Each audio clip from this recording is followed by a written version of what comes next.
అనంతపురంలో నెలాఖరులో dumping yard సమస్యను పరిష్కరిస్తామని స్వచ్ఛంద కార్పొరేషన్ చైర్మన్ పట్టాభిరామ్ అన్నారు. అనంతపురం జిల్లాలో ఎమ్మెల్యే దగ్గుబాటి ప్రసాద్తో కలిసి ఆయన డంపింగ్ యార్డును పరిశీలించారు. బయోమైనింగ్ జరుగుతున్న విధానాన్ని అడిగి తెలుసుకున్నారు. గత ప్రభుత్వం చెత్తపై పన్ను వేసి ప్రజలను దోచుకుందని ఆరోపించారు. నెలాఖరులోపు 10 ఎకరాల్లోని చెత్తను పూర్తిగా తొలగించి పార్కులు ఏర్పాటు చేస్తామని తెలిపారు. నిర్దేశించిన గడువులోపు సమస్యను పరిష్కరించలేకపోతే తగిన చర్యలు తీసుకుంటామని, సంస్థను బ్లాక్ లిస్టులో పెడతామని అధికారులను హెచ్చరించారు.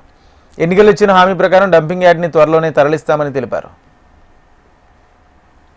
మరి అనంతపురంలో కూడా దాదాపు 10 ఎకరాలని చెత్త కుప్పలతో నింపేసింది గత చెత్త ప్రభుత్వం. ఈ 10 ఎకరాల్లో ఉన్నటువంటి చెత్తని మరి 2 ఫేజెస్ గా, మొదటి ఫేజ్ లో దాదాపు 3,30,000 టన్నులు, సెకండ్ ఫేజ్ ఇంకొక 1,70,000 టన్నులు, దాదాపు 5 లక్షల టన్నుల చెత్తని ఇక్కడి నుంచి క్లియర్ చేసే కార్యక్రమం జరుగుతా ఉంది.